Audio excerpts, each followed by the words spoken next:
அனைத்து தென்னை விவசாயிகளுக்கும் வணக்கம். இந்த பதிவில் நம்ம எதை பற்றி பார்க்க போறோம்னா, நம்ம விவசாய நண்பர் ஒருத்தர் வந்து நம்ம நர்சரிக்கு வந்து தென்னங்கன்று வாங்க வந்திருந்தாரு. அப்போ அவரோட தோப்புல வந்து பார்த்தீங்கன்னா, ஒரு 200 தென்னங்கன்று வச்சிருக்கேன். ஆனா எனக்கு வந்து ஒரு 30 தென்னங்கன்று வேணும்.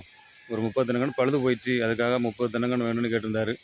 அப்போ சரி என்ன எதனால பழுது போச்சுன்னு எப்படி கேட்கும்போது பார்த்தீங்கன்னா, அவர் வந்து என்னன்னு தெரியல. ஆனா எனக்கு வந்து கொண்டை வந்து அந்த குருத்து ஓலை வந்து துண்டு துண்டா முறிஞ்சு கீழ விழுந்துருச்சு. அப்புறம் நாளடைவில பார்த்தீங்கன்னா, அந்த மரமே வந்து எல்லா ஓலைகளுமே விழுந்து விழுந்து பட்டு போச்சு அப்படின்னு சொல்லியிருந்தாரு. சரி என்ன காரணம்னு சொல்லி பார்த்தோம்னா, அது வந்து வண்டு வண்டு பாதிப்பினால இருக்குன்னு சொல்லிட்டு, சரி அதுக்கு ஒரு சில மருந்துகள் வந்து சொல்லி விட்டுருந்தோம். ஆனா அவரு என்ன சொன்னாருன்னா, அது இல்ல நீங்க வந்து நேர்ல வந்து எனக்காக வந்து ஒரு முறை வந்து வந்து நீங்க நேர்ல வந்து பார்த்து ஒரு முறை அது என்னன்னு பாருங்க. அதுக்கான மருந்து சொல்லுங்க அப்படின்னு சொல்லியிருந்தாரு. சரின்னு சொல்லிட்டு நம்ம அவருக்கு தோட்டத்துக்கு வந்திருந்தோம். வந்து பார்த்த பிறகு தான் தெரியுது அவங்க தோட்டத்தோட பாதிப்பு பார்த்தீங்கன்னா, ஒரு 15லேருந்து ஒரு 30 மரங்கள் கிட்டத்தட்ட ஒரு 20 மரங்கள் மேல வந்து பார்த்தீங்கன்னா, ஃபுல்லாவே வண்டோட பாதிப்பு அதிகமா இருக்கு. வாங்க பார்க்கலாம் அது எப்படின்னு.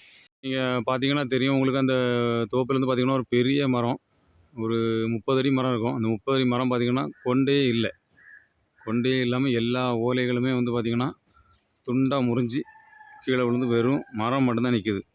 இந்த மாரி பார்த்தீங்கன்னா, அவங்க தோட்டத்தில வந்து நெறைய பெரிய பெரிய மரங்கள் பாதிப்பாயிருக்கு. 1, 2 மரங்கள் இல்ல, நெறைய மரங்கள். அப்புறம் பார்த்தீங்கன்னா, சின்ன மரங்கள்.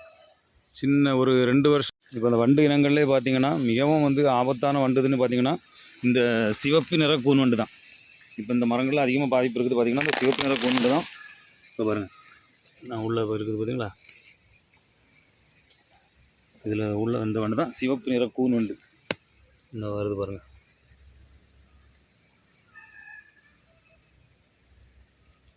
இதான் வந்து சிவப்பு நிற கூன் வண்டு. மிகவும் இருக்கிற வண்டுகள்லேயே வந்து பார்த்திங்கன்னா, மிகவும் ஆபத்தான வண்டுன்னு பார்த்தீங்கன்னா, தென்னை மரங்களுக்கு இந்த சிவப்பு நிற கூன் வண்டு தான். இதுதான் மிகவும் ஆபத்தான வண்டுகள் இது. இது தென்னை, பனை இன்னும் எல்லா மரங்கள்லையுமே இது வந்து அதிக பாதிப்பு தரக்கூடிய வண்டு இது.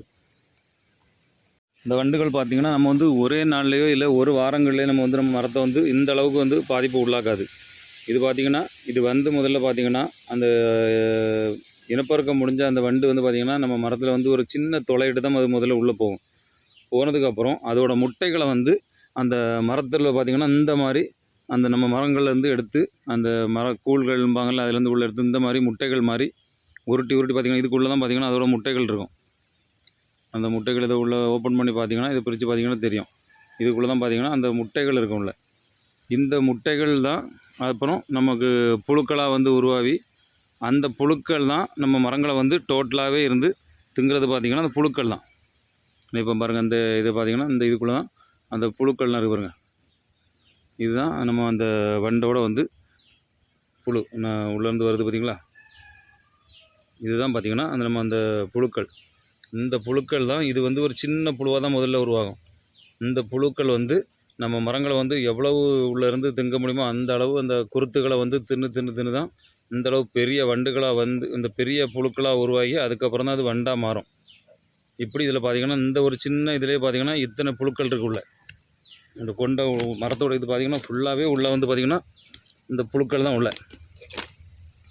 இந்த புழுக்கள் தான் அப்புறம் உங்களுக்கு வந்து வண்டாக உருவாகி, அதாவது இது வந்து இது எந்த இதில் பார்த்திங்கன்னா சிவப்பு கூன் வண்டு பார்க்குறீங்களா? நம்ம இதான் வந்து சிவப்பு கூன் வண்டு. இந்த புழுக்கள் தான் அப்புறம் வந்து நம்ம வந்து கூன் வண்டாக வந்து மாறும். அதனால் இதை எப்படி நீங்கள் கட்டுப்படுத்துறது பார்த்திங்கன்னா, நீங்கள் ஆரம்பத்திலே நீங்கள் பார்க்கும்போது ஒரு சின்ன ஓட்டைகள் நம்ம இருந்து துவாரங்கள்ல இருந்து நம்ம ஒரு சீல் மாதிரி வடிகிறது, இல்லைன்னா அந்த மரத்துகள்கள் நம்ம வந்து வெளியே விழுந்துகிட்டு இருக்கும். இந்த மாதிரி விழுறதை நீங்கள் அந்த டைமிலே பார்த்திங்கன்னா, அந்த ஓட்டையை வந்து உள்ளே இருக்க அந்த துகள்கள்லாம் வெளியே ஒரு குச்சி வச்சு ஒரு கம்பி எடுத்து அதுக்குள்ளே 2 செல்பாஸ் 2 டேப்லெட் வாங்கி உள்ளே வச்சு அதை க்ளோஸ் பண்ணிங்கனாலும் ஓரளவுக்கு தடுத்துடலாம். அப்படி இல்லைன்னா நம்ம கடைகளில் வந்து மருந்து கடைகள் வந்து நுவக்ரான்னு சொல்லிட்டு நுவக்ரானுங்கிற ஒரு மருந்து கிடைக்கும். அதையும் வந்து நீங்கள் வேர்கள் மூலமாகவும் மிக்ஸ் பண்ணி மரத்துக்கு ஏற்றினீங்கன்னா அதுவும்லேயும் நம்ம வண்டுகளை வந்து தடுத்துடலாம்.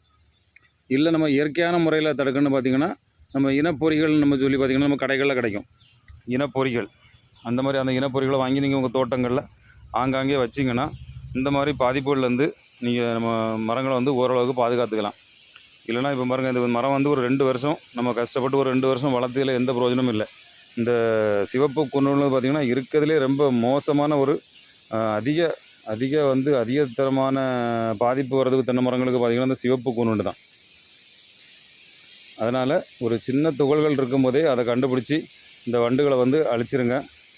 ஏன்னா இதனால் வந்து விவசாயிகள் வந்து மிகவும் வந்து நிறைய பார்த்திங்கன்னா இப்போ ஒரு 2 வருஷம் நீங்கள் அந்த மரத்தை உருவாக்கி இவ்வளோ தூரம் கொண்டு வந்ததுக்கப்புறம் இந்த மாதிரி வண்டுகள் வந்து நீங்கள் அடித்து நீங்கள் மரங்கள் வந்து உங்களுக்கு வேஸ்ட்டாக போயிடுச்சுன்னா ரொம்ப கஷ்டம். அதனால் ஆரம்பத்திலே வந்து இந்த வண்டுகளை வந்து நீங்கள் மரங்களை கொஞ்சம் கூர்மையாக கவனிங்க. அப்பப்போ மரங்களில் என்ன நடக்குதுன்னு பாருங்கள். ஒரு சின்ன ஒரு துகள்கள் மரத்துலேருந்து கீழே வர மாதிரி இருந்தாலும், இல்லை மரத்தண்டுகள்லேருந்து உங்களுக்கு வந்து சின்ன அந்த கூழ் வடிகிற மாதிரி இருந்தாலும் உடனே அது என்னன்னு பார்த்து அதுக்கேற்ற மாதிரி மரங்களுக்கு அப்பப்போ வந்து ஒரு வாரத்துக்கு ஒரு முறையாவது நீங்கள் மரங்களை வந்து சுற்றி பாருங்கள். மரங்களில் என்ன மாற்றங்கள் நடந்திருக்குன்னு விவசாயத்தை நீங்கள் அப்படி பார்த்தா மட்டும்தான் அதில் உள்ள பலன் கிடைக்கும்.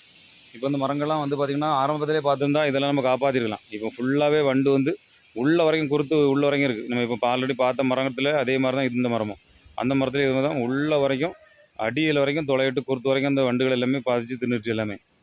இந்த மாதிரி நீங்கள் வந்து உங்களுக்கு அந்த பிரச்சனையிலேருந்து பாதுகாக்கணும்னா ஆரம்பத்திலேயே சின்ன துளைகள் இருக்கும்போதே நம்ம அந்த மாத்திரை செல்பாஸ் மாத்திரை சொல்லியிருக்கோம், நோக்ரான் அந்த மருந்துகள் சொல்லியிருக்கோம். இல்லைன்னா வந்து இனப்பொறி இந்த மாதிரி எதையாவது ஒன்று வந்து உங்கள் தோட்டங்களில் வாங்கி வச்சு இங்கே மரங்களை பாதுகாத்து விவசாயத்தை காப்போம். இந்த மாதிரி மேலும் வந்து உங்களுக்கு நல்ல பயனுள்ள தகவல்கள் வந்து நம்ம அடிக்கடி நம்ம சேனலில் வந்து நம்ம போட்டுக்கிட்டே இருப்போம். அதனால் நம்ம சேனலை அடிக்கடி பாருங்கள், ஃபாலோ பண்ணுங்கள். மேலும் அடுத்த நம்ம ஒரு புது இதோடு அடுத்த வீடியோவில் பார்க்கலாம். நன்றி, வணக்கம்.